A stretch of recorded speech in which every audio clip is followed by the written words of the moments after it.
Hello, everyone. Welcome to episode 154 of the Terminal City FC podcast, part of the Area 51 Sports Network. Josh already joined alongside Nathan Dirk as per usual.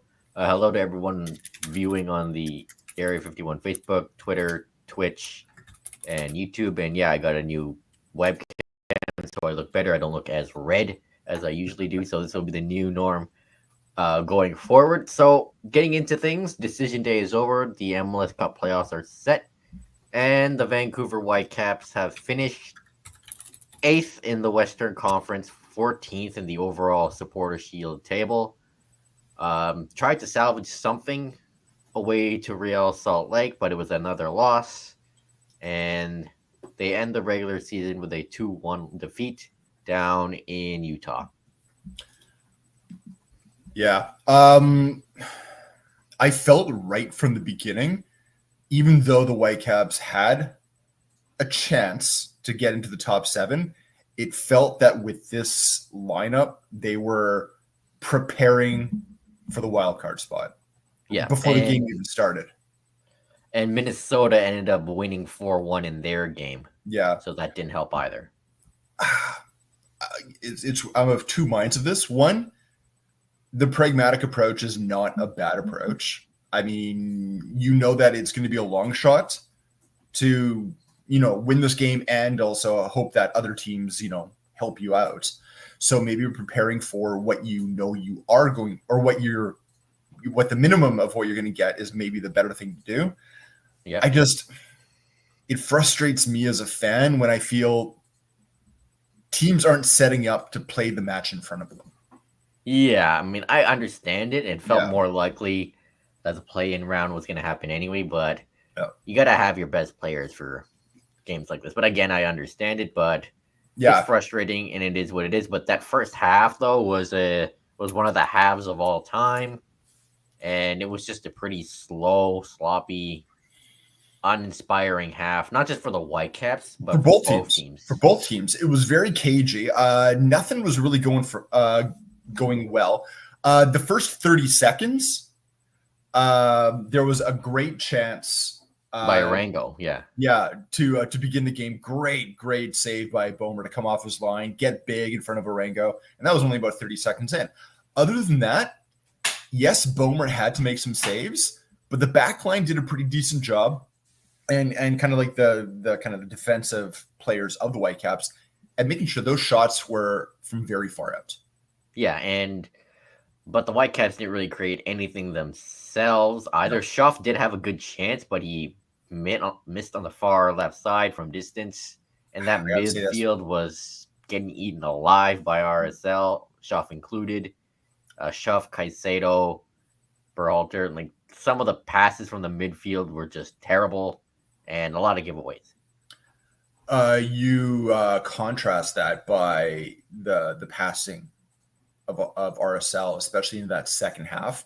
We'll get to it, but like their first goal, that switch of play to where Luna got on the end of the pass, it's phenomenal, right? Like they were really cutting the Whitecaps alive. Not much to say about that first half, but we can talk about the second half when second half was better, and a lot happened in the second half. Early in, Schuff goes down in the box. Ref goes to the spot and says it's a penalty. They check VAR. It looks like Schuff just fell on his own. I don't think that was a penalty. No, the foot was planted, and it kind of looked like Schuff kicked the player and not the other way around. The fact that and this is the thing again, where again, I'm happy VAR exists, even if it went against us this round. It did the job that it was supposed to do. It was right. But from when the penalty was initially called to when the referee switched decision by looking at the monitor was over 8 minutes. It took forever. It shouldn't take that long. Yeah, it should not take that long. But Whitecaps had a golden opportunity there, but unfortunately Ryan Gull, the main penalty taker, was still on the bench. So up steps Fafa Pico. And then in the most Whitecap sequence of events ever, get a penalty that shouldn't have been called, and then Fafa Pico just blasted into the stratosphere. Yeah. That was, sorry, I should go back. I shouldn't say that VAR did the right job. It was the referee on the pitch that didn't do the right job, because the fact that you go to the monitor and you still think that's a penalty, you were looking at something different than every single other person, because no one on RSL thinks that's a penalty. No one on the Whitecaps thinks that's a penalty. Yeah, not a penalty at all. And of course, it just had to happen when Gauld was on the bench. And yes, Fafa, that was just a bad penalty kick. I don't know what it is, but ever since he's come to within a point of enacting that contract clause, he's been stopped. The same. He's just not the same. There's a weird mental block there. Yeah, and I don't know what Fafa's penalty record is. And some people were saying on Twitter, "Oh, why not Brian White? Brian White should have taken." I get that, but White doesn't take penalties, and I don't think he has in his MLS career. No, he probably has in college. He's one of those unique strikers that doesn't take penalties. Yeah, though it's understandable, but shortly after that, Ryan Gauld did come on into the game, and then just 30 seconds later, he makes an instant impact with a great one-touch off half volley goal just from outside the box. Yeah, he does good bring it down off his chest, and then off the half volley. So I guess off the second touch he scores. And the funny thing, that was the only shot on target for the Whitecaps the entire game. Yeah, which not acceptable in a game like that. No, not at all. Also tells you what would have happened if you would have challenged more. What would have happened? Yeah, right. You had 10 shots, and you only managed to put one of them on target. It was from outside the box through traffic. And that's the one that yeah, like we said, maybe to shoot more in this game. Yeah, and I mean the Whitecaps looked to try to find that second goal to put RSL out of it, but RSL being the good team they are, they didn't. Conceding first didn't phase them, and then like you said, Diego Luna, excellent switch of play to find him, and he beat Isaac Boehmer. Just perfectly. Luna's my pick for Young Player of the Year. Just a well-taken goal. With that. Yeah, I would agree with that. Tough goal. Luna, I think Luna surprised a lot of people. Everyone outside of Portland. Portland knew who they had. I mean, he's come through their ranks. And RSL never looked like they were out of this game when the goal went down. They just stuck to their plan. Kept going. Yeah, and then just a few minutes later, Ali Ahmed, tries to go 1-on-1, and then RSL go back the other way, and then Luna, who plays in the ball, but Isaac Boehmer tries to go for it late, and goes off his shoulder and in the net. It's credited to an own goal by Isaac Boehmer, and not going to slander him too much on that, because the defending in front of him wasn't great to begin with, wasn't good at all, actually. And two, he's still a young goalkeeper. He's still green. So mistakes like that happen. Let's be honest, it's a mistake. If you're going to come off your line like that, you got to make sure you make contact with the part of your body you mean to make contact with. But you're right. That's it. Right? Yeah. And that was the dagger for the Whitecaps. But again, Boehmer, I can't really blame. No one's going to blame him too much for him there. That's something obviously he needs to work on. That's part of his game that needs more growth. And Caleb Wilkins of the third sub, he brought a good point that there's a lot of risk for next year if they make Boehmer the starting goalkeeper and let Takaoka go. And that just showed why.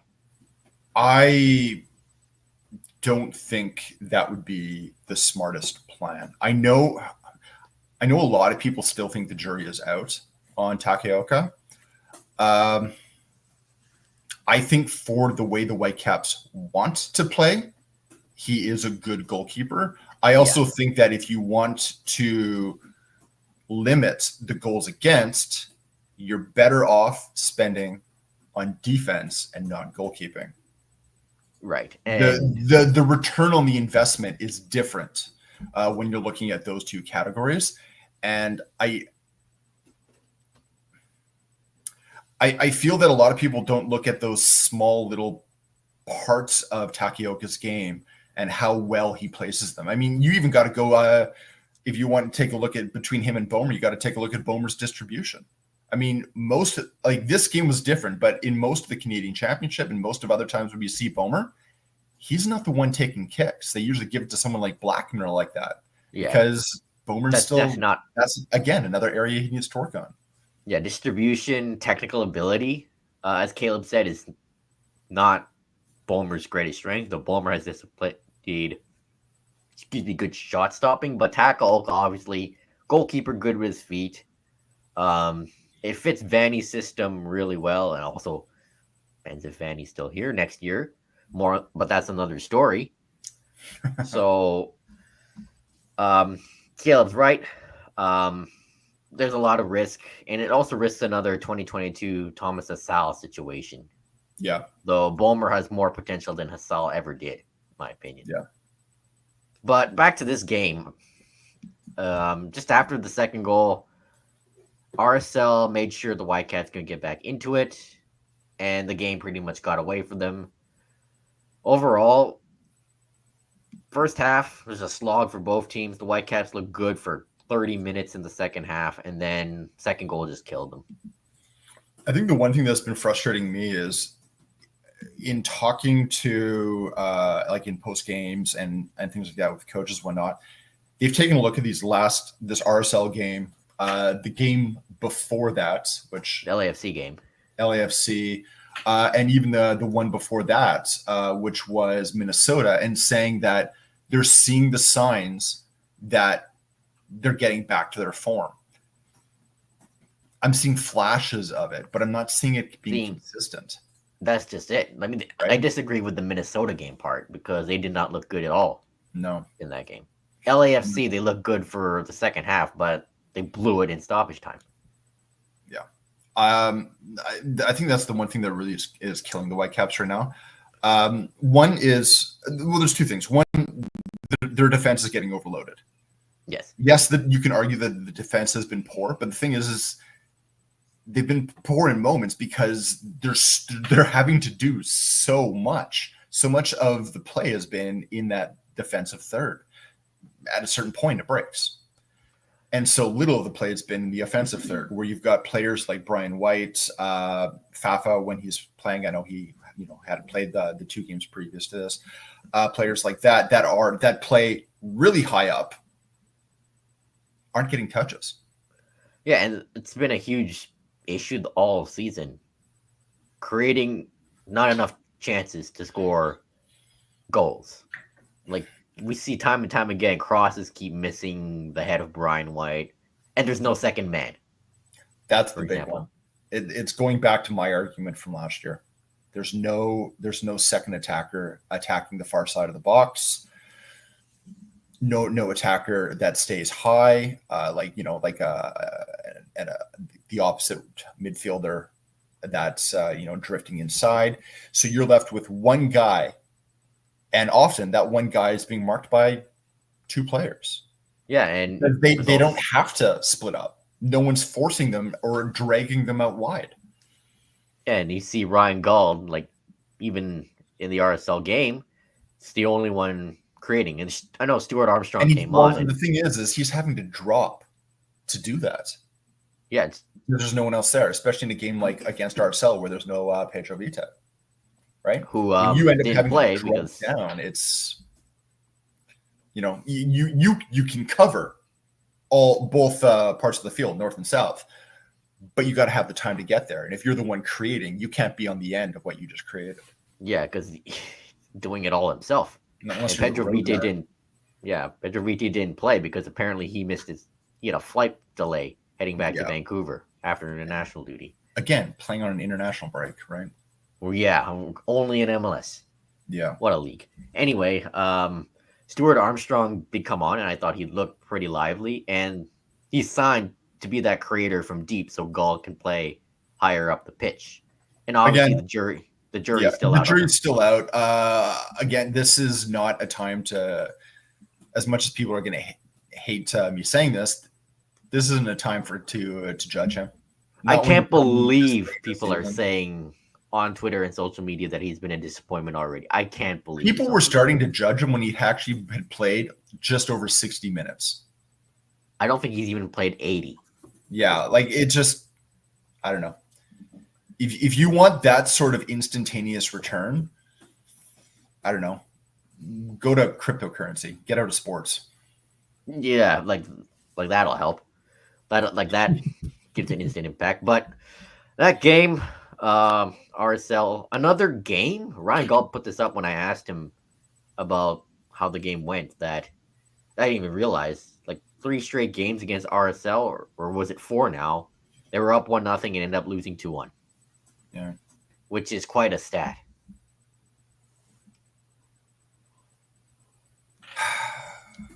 I mean, RSL, it's a friendly rivalry. You know, they were the home away from home during the COVID era, so there is an appreciation for that. But there's also a sense of understanding between the two clubs. It's frustrating when you're on, or I think it stings a little bit more when you have a bit of a relationship between clubs like that, right? You appreciate them, but you also, you want to have the bragging rights. right, and you can't have the bragging rights when you keep blowing leads and try.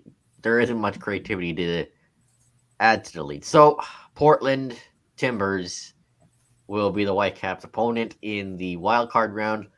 I said the past few weeks I did not want to be in this position, but it is at this point it is what it is. But it feels like whiplash.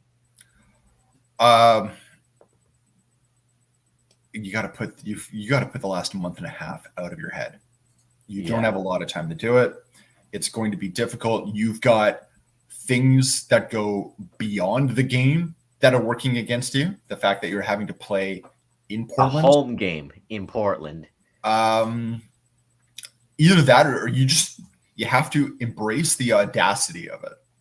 Yeah. So for those who don't know, BC Place is unavailable due to it hosting the Supercross World Championships this weekend, which takes days to set up because there's dirt for the dirt bikes and all that. Yeah, once again, Whitecaps need their own stadium. We've heard it all before. Axel Schuster was on Sportsnet 650, I believe, yesterday. Yep. And he said, I'm trying to bring it up here. He basically said that when they saw that things were kind of heading towards this play-in, they did everything they could to find an alternative venue. Again, looking at Langford at Starlight Stadium, how they did during Champions Cup, other areas and whatnot, couldn't make it work, couldn't get it approved by MLS. Yep. The other thing is you can't. It's going to sound strange. You can't blame BC Place for this either. This event was booked 18 months ago. 18 months, right? That's just the way it is. You can't change it. Plus, on top of that, it's a global event, right? This is right. It's a world event, so you can't. Yeah, it's a world championship. But this is on MLS. This is on MLS for, I don't know, just pissing away time when it comes to setting their schedule. Yep, and BC Place, I don't know. Maybe they should have known that October or November is playoff time for not just MLS, but CFL as well, though the Lions won't be hosting a playoff game this year. The thing is yes, you've got primary tenants in that building, but when you've got someone that's booking and they have the foresight to book a year and a half in advance, other people should be able to work around that. They're giving you all the time in the world to work around that. So if they're not willing to, then I'm sorry. This is on other people that want to use this venue because they just didn't do their due diligence and look at a calendar. Yeah, and you know what the funny thing is? If the Whitecaps finished top 4, they wouldn't have been able to host game 1 of the first round this weekend anyway. So finishing 5th, 6th, or 7th would have been fine. Yeah. What a silver lining. Yeah, I mean, every cloud is a silver lining, I guess, but... And I think someone told me, and I don't know if this is true, but if the Whitecaps advance in the playoffs and they get to a certain level, there is a chance that we could have this problem happen again with the Taylor Swift concert that's coming up. Yeah, very unlikely, but it's if the Very Whitecaps extremely unlikely. if the Whitecaps somehow make it to MLS Cup final and host it, that's the same weekend Taylor Swift comes to town. Is that what it is? Well, first off, if we're a host, I don't know how that would work. Like, who do we have to be playing? Montreal. Montreal? Could you imagine? All Canadian MLS First Cup off, final? if it was an all Canadian matchup in MLS Cup, MLS would just shut down. Like, Don literally, Garber you would would have a have stroke. TV screens on TSN, a few on Apple because it's Apple, and the United States would just be like black. Yeah. So, Portland, Providence Park, home team, the Whitecaps, which is just bizarre to think about. Yeah. But Portland gonna take advantage of being in their own building, one of the most hostile environments in MLS. It's a small stadium. It's a great stadium. Yeah, great stadium for soccer. It's a suffocating stadium because those fans sit pretty much right on the line. Like it's you can't escape them, which is something else. The one thing I should say though, I was just taking a look to see the last time that the Whitecaps won in Portland. It was last year. It was almost a year ago. Back on August 26th, a 3-2 win. So it's recent history that the Whitecaps have gone to Portland and won a game. Yeah, and the Timbers, we saw them 3 times this season. Whitecaps won 3-2 at BC Place in April, and then in June lost 2-0 in Portland, and just a few weeks ago drew 1-1 at BC Place. So even Steven all around, if you want to call it that. And just kind of like the Whitecaps, Portland have been kind of struggling down the stretch. They only have 1 win out of their last 6, but they've been drawing a lot.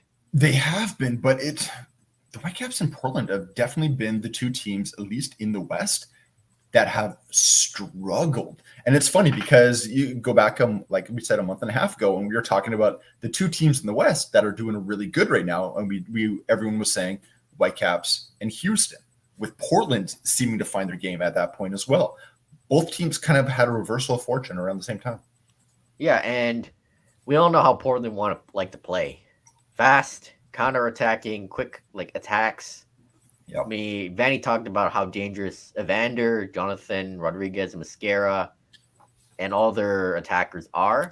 But Portland's weakness is conceding goals. They've conceded 56 this year. Yeah. It was interesting, especially when you think of who's in net there too, right? Yeah. So Vanny talked about it yesterday when we did his virtual media availability that they need to take advantage of that and make sure they have the ball as much as possible. And another key thing, for me at least, also, score first.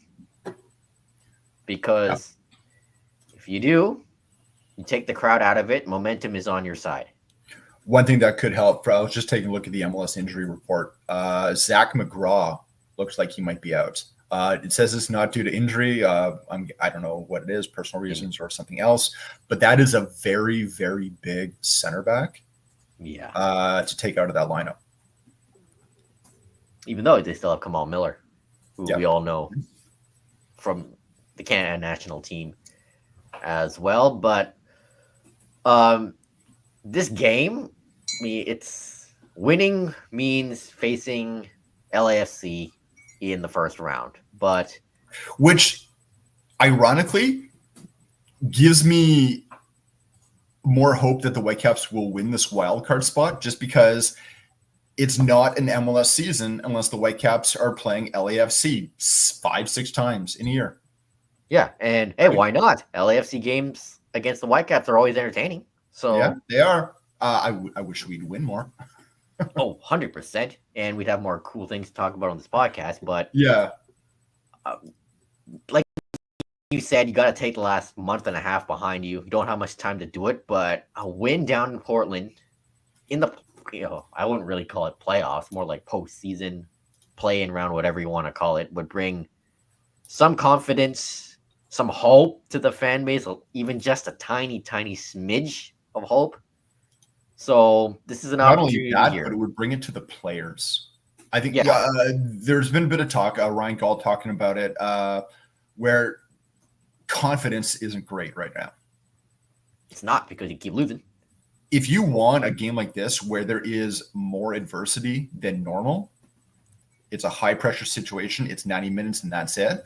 I think that would do a world of good for their confidence. It's not going to erase the fact that this is now just 1 win in 8, but it would feel like, hey, maybe the things that our coaches are saying over the past 2 games where they say, look, there are things that are showing we are moving in the right direction. Maybe they know what they're talking about. Yeah, it would lift the big weight off the players' shoulders and Vanny's shoulders and the rest of the coaching staff. And like I said, give a bit of hope to the fan base and to the entire organization, because there's a big opportunity here despite the adversity. A win against one of your biggest rivals in their home stadium in the postseason.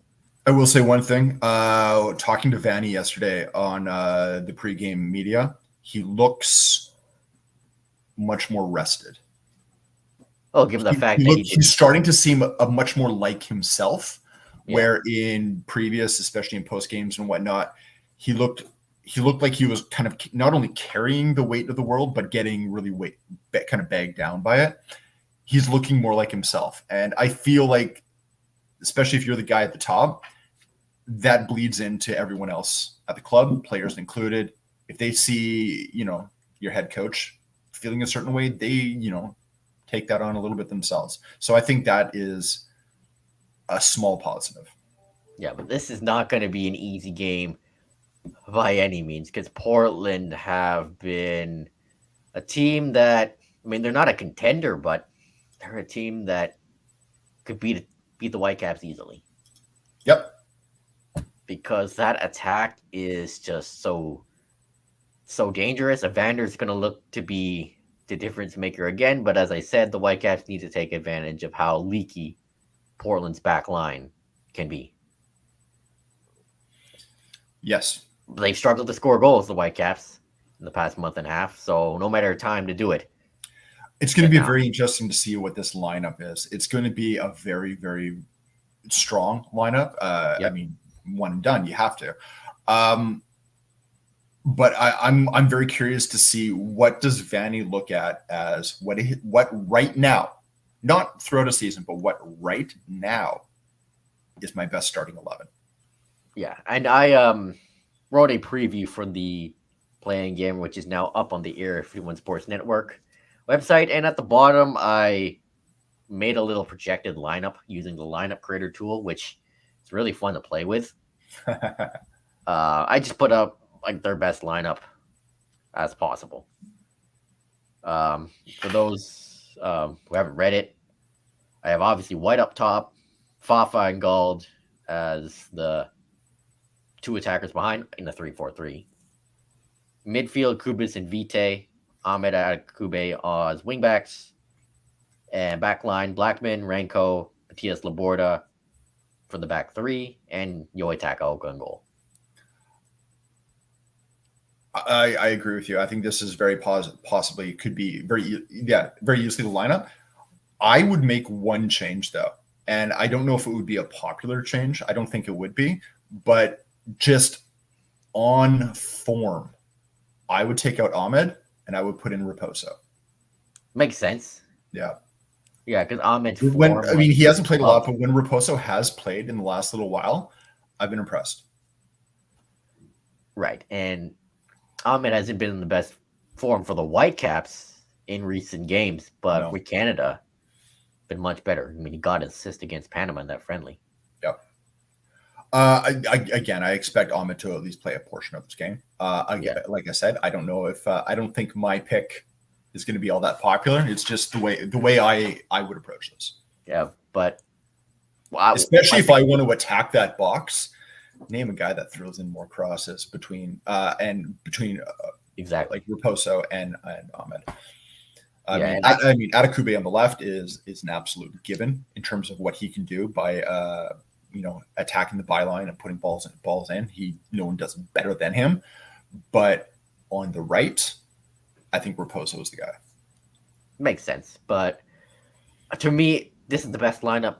And they could try to take the crowd out of it, take Portland out of it as early as possible. So tomorrow, play-in round, Whitecaps, Portland Timbers in Portland, 7:30 kickoff. You can watch the match for free on MLS Season Pass by Apple TV and on And it will be TSN. on TSN too. And Not TSN too, TSN as well. yeah, I get what you mean.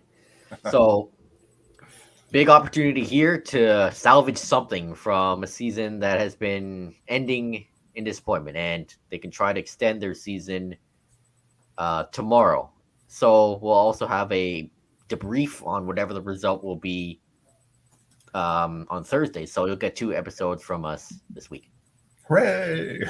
Yeah, hooray! So we said MLS Decision Day has happened, and you gotta love Decision Day, man.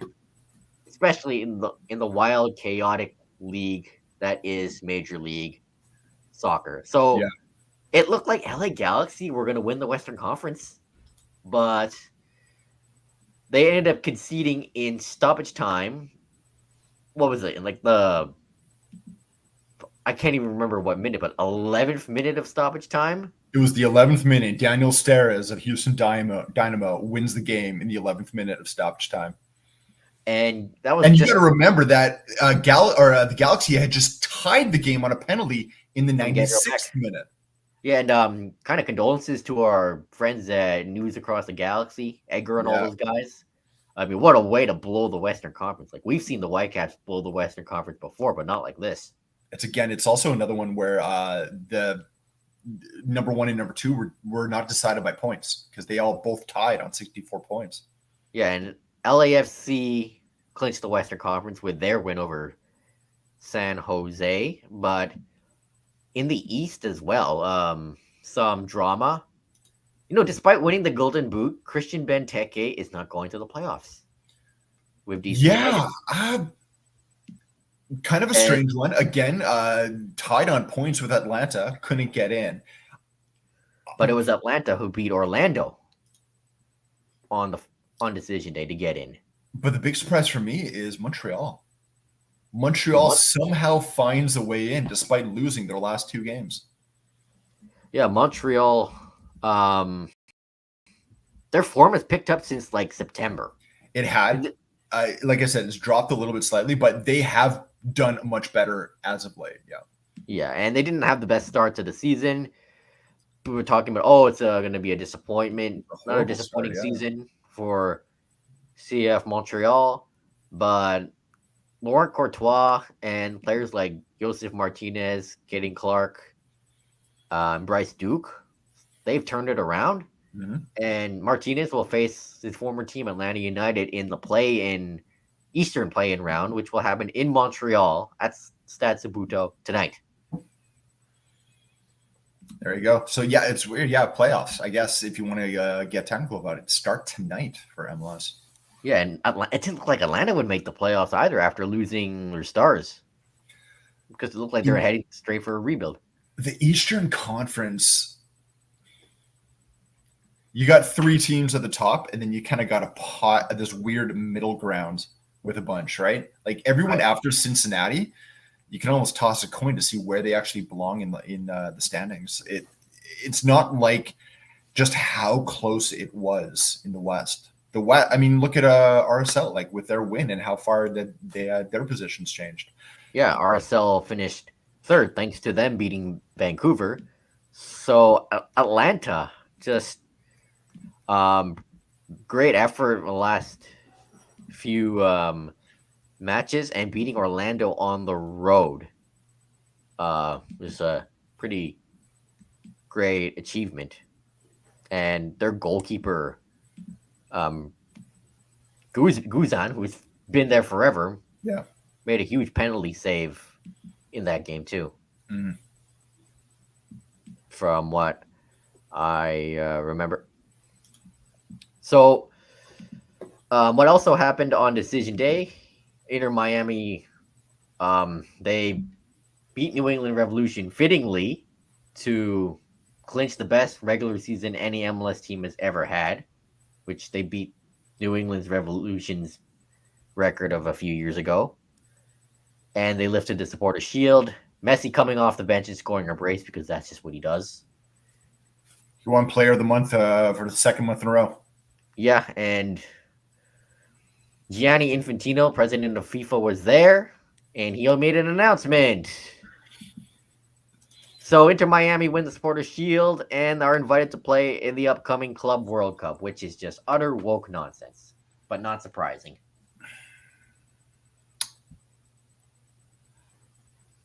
I don't really care much about the Club World Cup to begin with. I don't either, but this is just... if you're going to create criteria for entry, let people know what it is before you award it. And don't just let teams in. Yeah, like I don't know. You have Messi. Come on in. With how many teams are in this Club World Cup now, it's starting to feel less like a qualification tournament and more of an invitational. It feels like a gimmicky preseason tournament. Yeah, well, kind of is. Yeah. And this is in the middle of the MLS season. Yeah. Which makes things even worse for Miami. Yeah.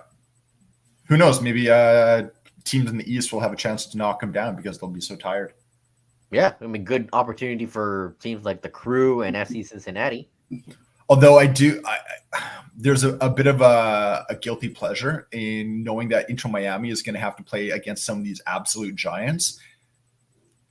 I wonder how you're going to have someone like Inter Miami go up against the likes of, the best in Europe, the best in South America.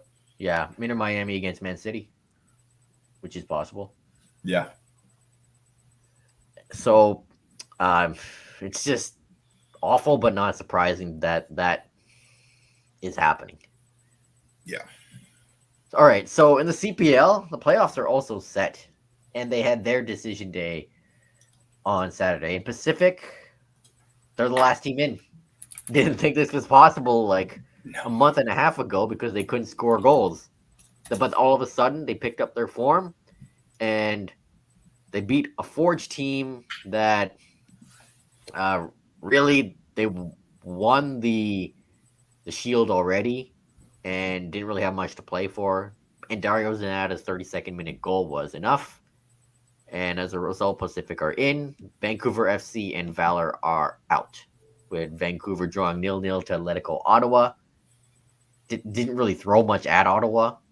No. And then Valor losing 2-1 to Cavalry. And Pacific will travel to York. I mean, they're actually going to play tonight, for the 4th and 5th game, which is kind of like a wild card game for the CPL. And the big storyline heading into the CPL playoffs: can anyone just throw in Forge? It's Forge's to lose again. I think that's going to be very, very difficult. They are the first dynasty of the CPL, yeah. And right now, no one is knocking them off. Yeah. I think if any team has a chance, I would say Ottawa, given their talent. I was going to say Ottawa too. I like Cavalry. I think Cavalry is kind of a well-oiled machine. I feel like there is a lot to like about Cavalry. I'm a big fan of Tommy Wilden. Yeah. I think he's a really good coach. But Cavalry, I wouldn't be surprised if they make the final two. Yeah, but Ottawa, I feel like Ottawa are the better team, but Ottawa hasn't been in the best form. They haven't been, but I also feel like Ottawa's been playing with a chip on their shoulder. Like they've been just playing with a little bit of anger over what they feel like they've been, hard done by in given situations. If they can just temper that emotion, I think they're a very strong team. I think they're a very dangerous team. Yeah, Ottawa's going to rely on guys of Manny Aparicio and Ollie Bassett to get them over the top, while Cavalry, Warchewski,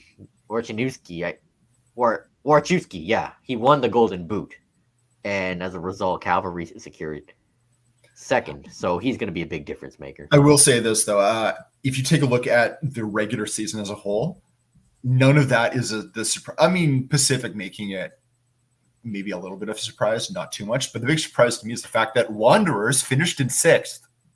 Yeah, because remember they couldn't win a game. Remember the beginning of the season? They couldn't win a game. How long did it take for them to get a win? 3 months? something like that. And I mean, they pulled it off. I don't think you can say this is a successful season, but I think from where they were to begin with, you got to be feeling pretty good. Yeah, and sorry, the Pacific York game is tomorrow at 4:30 Pacific, not today. There you go. And Vancouver looked like they would make the playoffs halfway through the season, but they just fell off. They fell off hard. And Vancouver finished below Wanderers, which is also crazy. Like, when was the last time Vancouver won a match? I'm not going to look that up because it feels like, they just stumbled down the stretch, kind of like the other. Their last win was August 25th, and then after that, they went on an 8-game winless streak. So, soccer clubs in Vancouver, or with Vancouver in the name, I shouldn't say in Vancouver. Yeah, and I don't know. For me, Vancouver's season was they couldn't put everything together at the same time. Like 1 minute they're scoring goals, but they can't defend. Yeah. 1 minute they can defend, but they can't score goals. There's that meme of like the switches trying to be on together at the same time, but they keep turning off when you try to move one to the other. That was Vancouver FC all season. Kind of feels that way. So that's the CPL, and playoffs begin tonight. And it should be fun to see if anyone can try to take down Forge, because it is theirs to lose. Yeah, absolutely. Who can anyone knock off Forge? That is the big question. Yeah. Some news that kind of came down today. The NDP MP Nikki Ashton's motion to have testimony over the drone scandal has been voted down.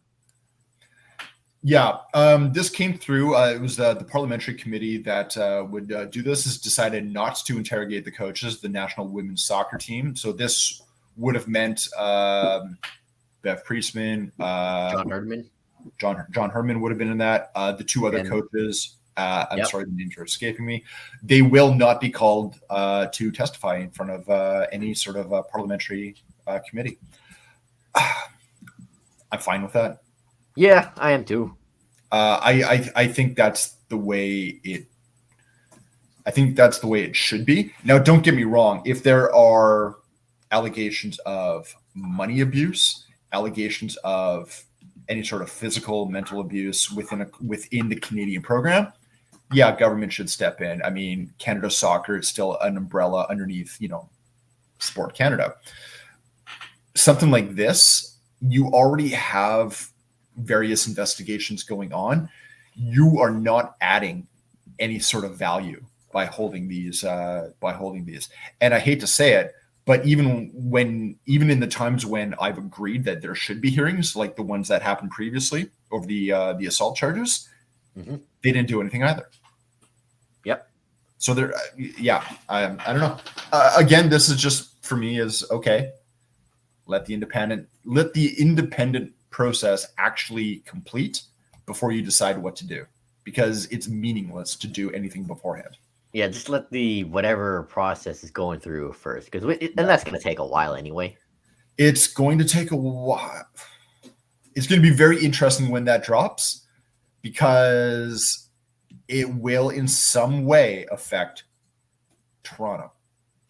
Yeah, with Mr. Herdman there. Yeah, and I don't know what that's going to be yet. Yeah. So as of now, Herdman's job is safe with TFC. As of now. Yeah. Also, the Northern Super League, first 3 players have signed. So signings are happening. And they've also laid out like rules and specifications and info released on the contracts. Yeah, so the 3 players that are signed, AFC Toronto has signed Jade Kovacevic. I know I'm saying that wrong, but there you go. That's the first striker, all-time lead goal scorer, I believe, in League One Ontario. Again, has played elsewhere as well, but still currently holds that record. And then the Montreal Roses have signed midfielder Charlotte Bilbao and goalkeeper Gabrielle Lambert. So first 3 signings that have happened so far. Now, in terms of what these contracts look like, they're I'm going to bring it up on the The screen Golden here, Super League actually. has put out a number of points of what is in every contract. Some of the stuff we already knew. So we knew that there was a guaranteed minimum salary of 50,000 Canadian. There's no salary cap when it comes to designated players. The guaranteed contract terms was interesting. So, that was kind of a little bit more information. The comprehensive medical health services, maternity and fertility benefits Two thumbs up there. is good. Again, we're starting to see that with other, not necessarily with other leagues around the world, but we're seeing it with other specific clubs. You remember we reported earlier this year, I believe it was AC Milan Yeah, we did. in Italy that is doing something very similar. And I want to say, I think the NWSL in the States has been doing this for at least 1 or 2 years. Yeah, and other sports have been for a while, I think. And then there is, the salary cap, 1.6 million Canadian. I think I remember before it had been reported around the 1.5. So 1.6 Got a lot million. of transparency. Yeah, it's nice to see this. Yeah, and nice to see that the NSL is starting to pick up steam and get the ground running. This is obviously the first 3 of many signings, and sooner or later we will know Vancouver's first player. Absolutely. Still waiting on that head coach. It did sound like that's probably the first piece of news that will drop for the Rise. Yep. I'm hoping soon. Yeah, I'm hoping soon, hopefully by Christmas. Over the bond. Yep. So as I said last week, I wouldn't have been too upset if Chelsea lost a close game to Liverpool and showed some good fight and spirit. Yeah, standards were low, but come on, it's Liverpool, title contender, and they showed why they're a title contender. And obviously a 2-1 loss, sure, losing isn't fun, but I'll take this loss because in the end, Liverpool were the better team, and defense also wins games and wins titles. So Liverpool had the better defense, and Chelsea did not. So this game, I mean, as I said, Chelsea showed a lot of fight. They showed some good moments in possession. But the interesting is Arne Slot knew how to adapt to Chelsea's 3-5-2 counterattack because Liverpool usually play a high line. This time, the likes of Van Dijk and Konate were dropping deeper because Slot knew Chelsea could use those spaces to attack and go on the counter. Chelsea did not get any of those spaces. Cole Palmer was frozen by the Liverpool defense. He had that one shot in the first half, but it went over the bar. I mean, I thought it was going in because he's Cole Palmer, but it just went too high. VAR really took center stage in this game. Salah scores a penalty after he took down Curtis Jones. There could have been a second one, but it looked like, and I think they got the call right here, Robert Sanchez got to the ball just before Curtis Jones.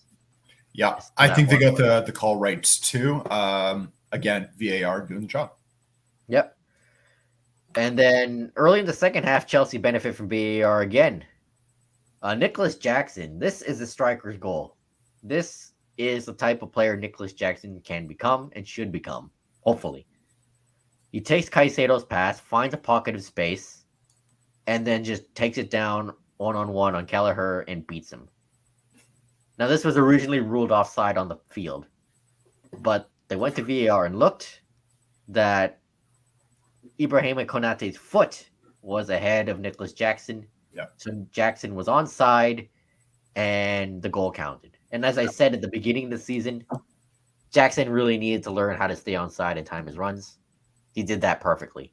And so far, it was very, very well timed. So far this season, he has done that pretty well. And fun fact, he has a goal. He has the same amount of goals in his Chelsea career 1.2 seasons in as Kai Havertz did in 3 seasons. So there's progress with this player. This player is growing and he is slowly getting better, which is good. Unfortunately, a few minutes later, this shows up why Chelsea aren't there yet. So Reece James, who's by some miracle, he did not get injured in this game. Thank God. He and Tosin, he they just fell asleep, left Curtis Jones all alone, and Robert Sanchez too. He deserves some blame here. He should have came out earlier, and Jones controls it well and beats him. Just everyone on the pitch just stood around while Salah crossed it to Curtis Jones. And James and Tosin should have done better, and so did Sanchez there. But Chelsea threw everything. Like, they were still in the game after this. They were throwing everything late in the game. But unfortunately couldn't create much, despite some good build-up.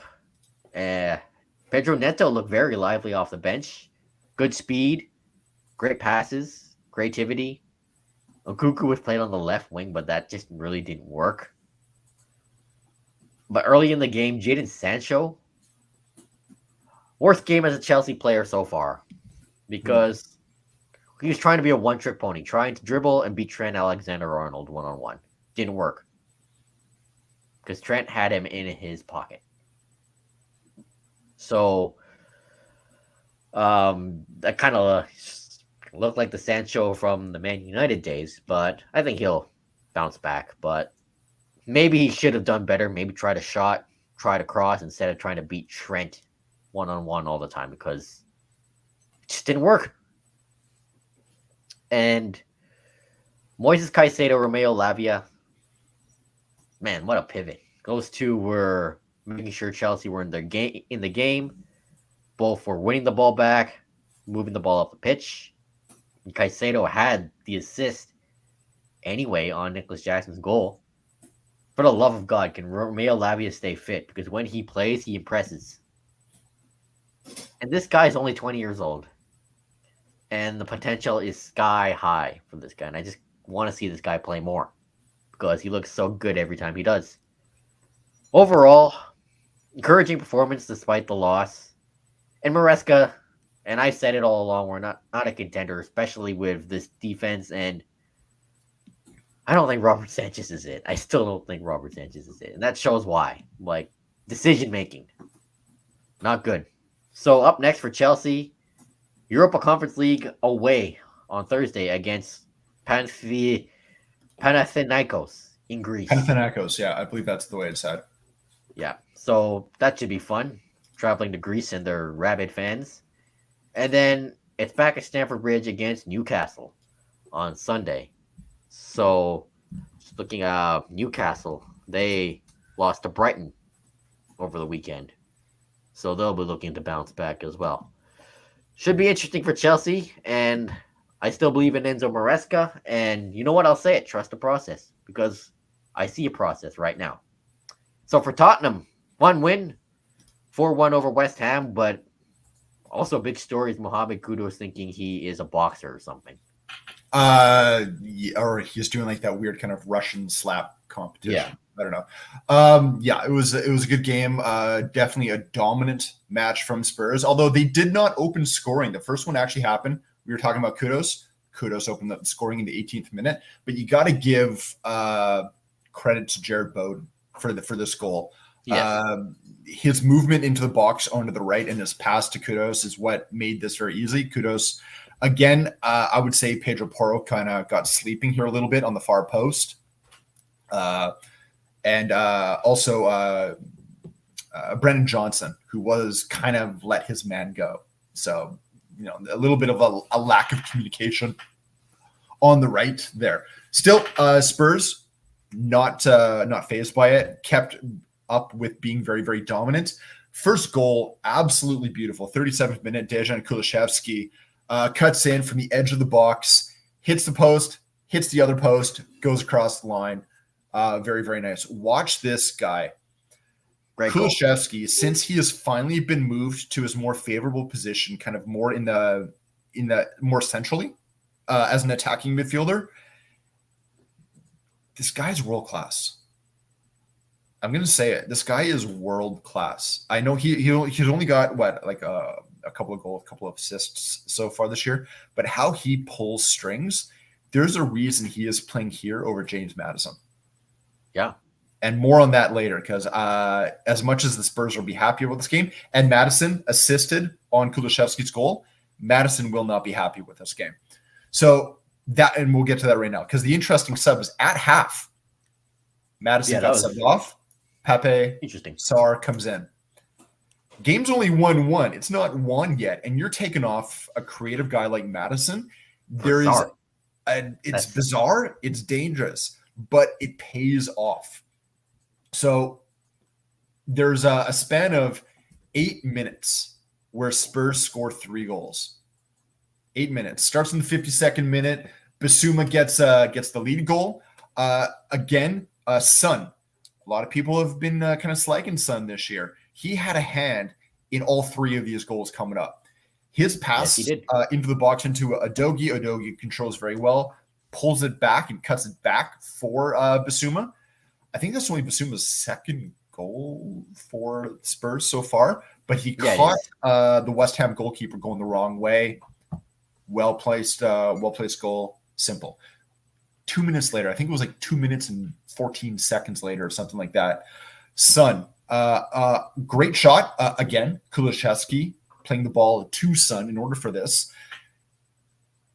The ball is saved first. Areola bounces off to Diba, the defender of West Ham, and then bounces right back. Again, absolutely nothing Areola could do off the second shot, or off the rebound. The bounce, within only a yard of him, if that. And the ball literally just kind of crawls over the line. Like, no one's able to grab it. So, own goal, I just feel bad for it. But again, Son having a huge part in that goal as well, taking off the initial shot. And then 60th minute, again, this feels like a striker's goal, even though Son's not a striker. Beautiful ball from Sarr. Again, we remember Sarr had just come in at the half. Plays in Son. Son goes 1v1 on the defender, finds space on his favorite left. That's it. 4-1. Dominant game. However, towards the end of the game, there's a bit of an altercation between Mickey Van de Ven and Kudos. Van de Ven goes down. Kudos just goes ballistic. Does the thing where, like, I'm going to try to step over you. Instead, I'm going to step on your hand. And, it's a mistake. So, obviously, Van de Ven's kind of angry about that, gets up, starts yelling at Kudos. Kudos turns around and slaps him. just slaps him. So, and this is the thing I hate it, and I hate it when my team does it. Van de Ven goes down like he's just been shot. Oh, he did, yeah. Sarr gets into Kudos' face, and Kudos slaps him. So Sarr's now down on the ground. We've got 2 guys. It's basically, it's a gang brawl. Everyone piles in. They eventually are able to sort things out. Vicario, the goalkeeper for Spurs, actually gets into the play.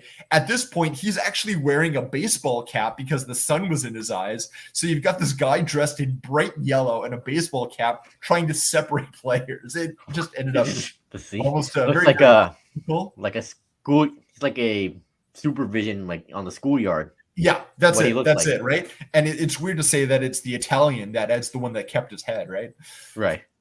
So now it's just come down earlier today. Tottenham and West Ham have both been charged by the FA for failing to keep their players in check. And Kudus, Mohamed Kudus, has been charged with violent conduct and acting in improper manner. So right now with initially he was shown a yellow card. Referee got called to VAR. He came back from VAR pretty quickly, said, nope, it's a red, you're gone. Now, basically what happened is if he ends up being found guilty from this additional charge, he could actually get additional punishment because he's already serving a 3-match ban because the red card was for violent conduct. He could be getting more on top of that, depending on what the outcome of this is. Basically, all 3 parties over the charges that are going on right now have until tomorrow to decide if they want to dispute them. I don't think anyone's going to dispute. It's pretty black and white. I don't think anyone, including Tottenham, Yeah, no failing one's disputing. players. So yeah, I don't think this is going to be the end of it. And I think Kudos could see instead of 3 games, I wouldn't be surprised if it's up to 5, which you think in a Premier League season, that's pretty significant. Yeah, and West Ham have not been in good form, and their manager is under pressure. Yeah, it was kind of funny. I was watching the post game afterwards, and they were saying, "So what do they need?" And the one guy's like, "What do they need? They need David Moyes." Yeah, they need a guy that can play defense. It might be boring, but they need a guy that can play defense. And they said, "Yeah, they need David Moyes." They're like, "I don't know why he was gone in the first place." Yeah, and Lupin Twiggy, whatever his name is, hasn't. No, it hasn't worked out. I mean, don't get me wrong; they're not Crystal Palace, but. Yeah, it has not worked out. Again, and I'm going to say this again, I don't think Madison can be – he's going to be a little bit upset that he got subbed at the half. It was a tactical sub. It had nothing to do with Madison's play. It's like I said, he had the assist in the first half. But he is going to have to work to get into this lineup right now. Because right now, you've got Solanke at the top – and then your 3 attackers behind Solanke are Son, Kulishevsky, Johnson. It's weird to say Madison is the odd guy out right now, but he is. But he has to be. He is. Absolutely right now. On form, that's the way it is. So, yeah. But for me, looking at depth, he's a great guy to have as depth. Oh, right? Why not? Player of the other thing is I think he is going to be fighting to get back into that starting 11, which I've got no problem with. Fight for your position. You're going to make everyone else have to elevate as well. So, yeah, right now, very, very happy with this win. Put Spurs in a decent position. They're not doing bad right now. They're in 7th, only 1 point behind your boys. Yep. But it's very, very congested. I mean, you look at basically everyone from Arsenal in 3rd down to, say, 9th and Newcastle. That's only 6 points. 6 points that are separating 6 clubs.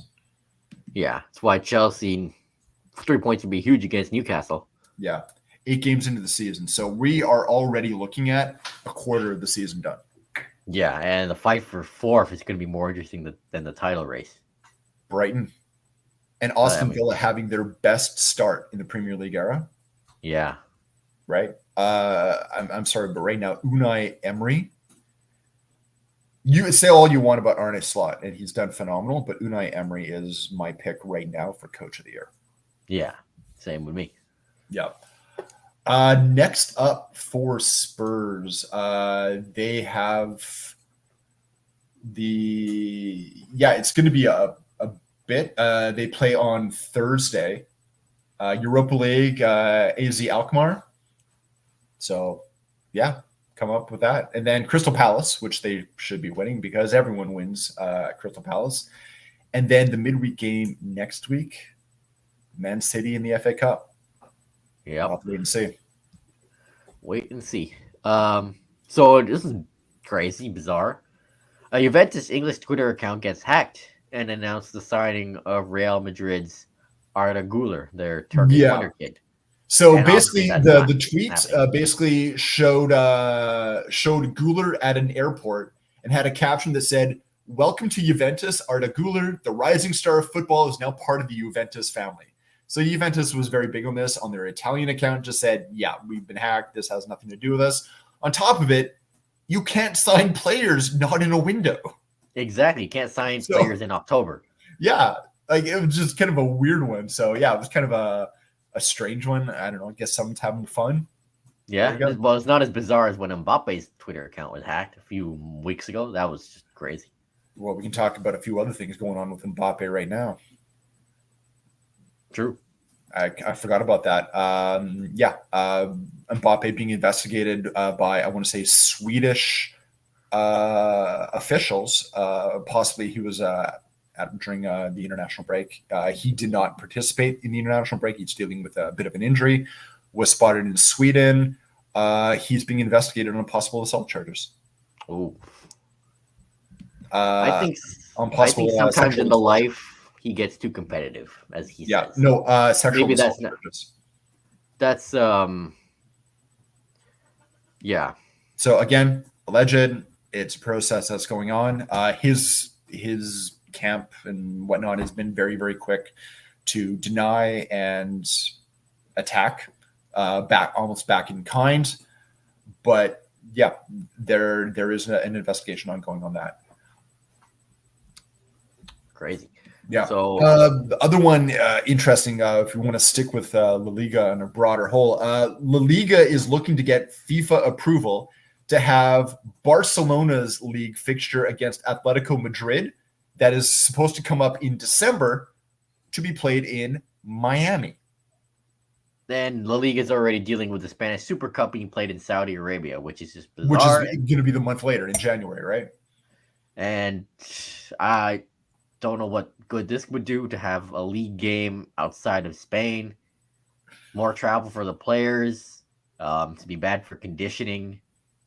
It's gonna, Roger talked about too many games. This is just gonna add more fuel to the fire. And just why? Barcelona was looking to actually have a match in Miami, a league match against Girona back in 2019.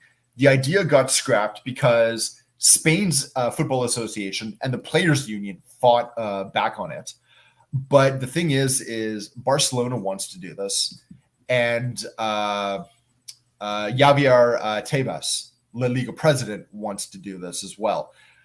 They've already had a legal challenge with FIFA over that one. There was like a U.S. promoter that was trying to bring ones there.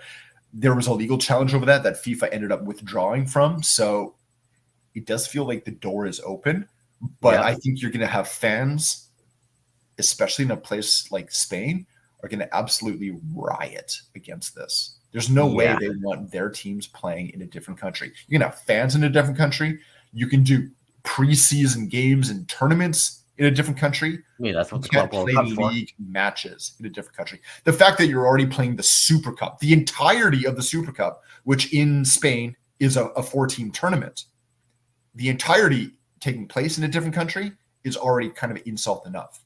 Yeah, it's just bad. The league, not happening. No, it's utter woke nonsense.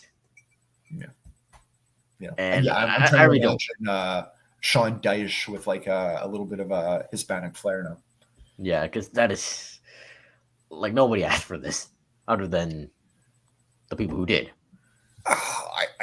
People in Miami are going to be very happy if it happens. Yeah, I mean, they'll love it, but that doesn't mean it should happen. Like, I get it. It's a global game. I get that clubs have global fan base. Yeah. Like us. You have a time and place when you can market that. When it is your domestic league, literally like the bread and butter of what makes you got to do it in the country. Yeah, it has right? This isn't the NHL or other North American leagues where you have 82 or whatever game seasons, right? Like this is less than half that. You can't do that. And this isn't the NFL where they have international games like in Brazil and England or wherever. So just imagine the teams just going to Miami, playing their game, then flying back to play another game. I mean, it is the last game before Christmas, before they break for their winter break, because La Liga does have that winter break. Scheduling wise, there isn't really an argument, but it's the feeling of it. It's that, is this the right thing to do? Or is this the financial thing to do? Financially, sure, you might make some money. It's Brazil. Or I'm sorry, it's Barcelona. They need the money. But is it the right thing to do? I don't think so. Not the time and place. No. Well, not the time, rather. Yeah.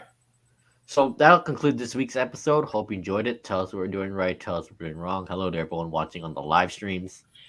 And everyone listening on whatever podcast platform you're listening to. Follow me on Twitter at Joshua00, Nathan is at Durek.